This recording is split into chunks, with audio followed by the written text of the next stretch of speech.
All right, so anyways, Verzi was talking about Penn State, like all those sanctions against Penn State, dude. It's fucking brutal. Like I don't think that the punishment is in the right area. I don't get it. Why are you punishing the players and the fans? You're acting like they look the. Why do the wins don't count from 1998 to 2011? Why don't those games count? He won those fucking games. You know what I mean? That would be like if fucking, I don't know, if Mark Sanchez gets arrested for drinking and driving, right? Does his, if they beat the Dolphins the week before, does it not count? What the fuck does drinking and driving have to do with whether, you beat the Dolphins or not?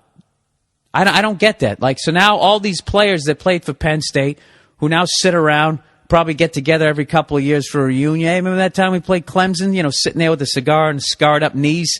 And they want to tell war story. Oh, yeah, that doesn't count anymore. Why? Because somebody fucked a kid. I didn't. You didn't. Nobody played the game, did? Nobody did.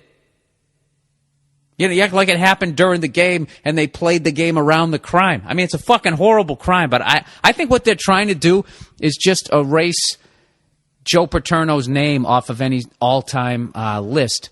They don't want his name up there. You know what I mean? And I don't know. I just don't think it's I don't think that that's right. I think that those victories should count. He fucking won those games. That doesn't make any sense. I don't know, dude. It's just been a brutal fucking week.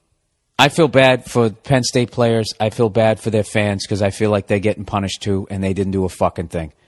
Okay? It's a great fucking football program, and it's fucking, I can't even wrap my head around that Joe Paterno was involved in that. I mean, this is the biggest sports mindfuck since O.J. Simpson.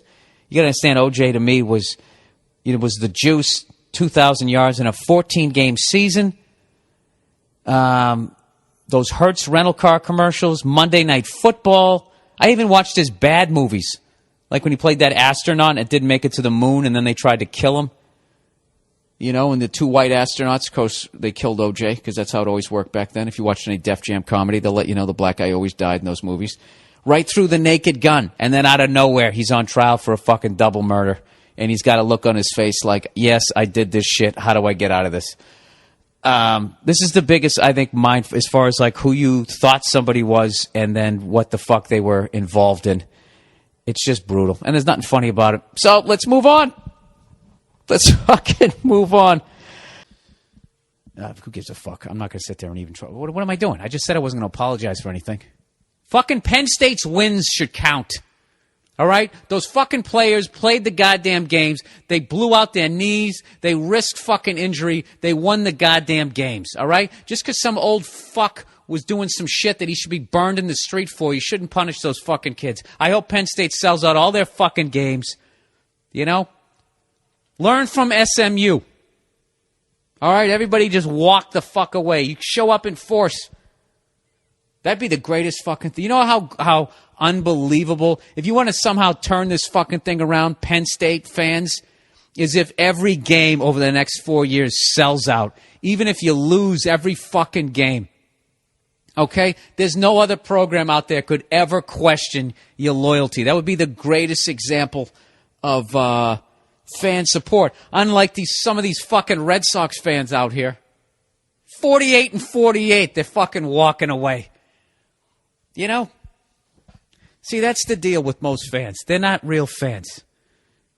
You're like a marriage, in sickness and in health, good times and bad. It doesn't work that way with fans.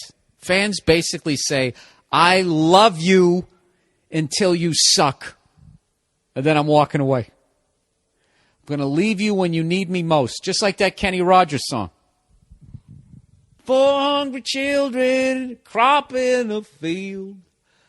I've had some bad times. We won 48 games and lost 48 games. And now you're leaving, you cunts.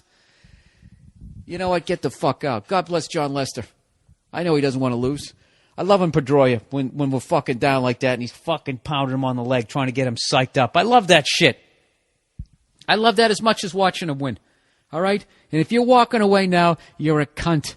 And as Tom Cruise said in fucking Taps, take off that beret. Right? Poor Tom Cruise. His fucking lady left him. I like how everybody comes down on Scientology.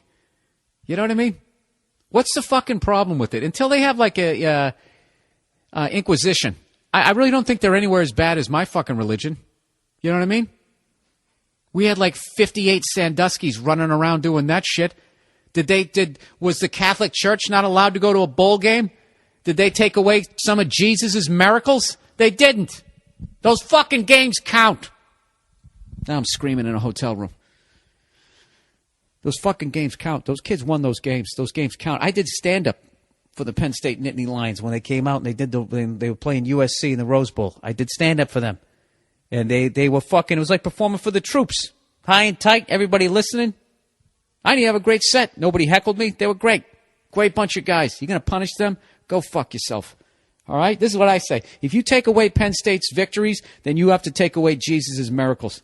Jesus' miracles didn't count if Penn State's victories don't count. That's what I'm saying. That's my statement. I'm sticking to it. Go fuck yourselves. I'll talk to you next week.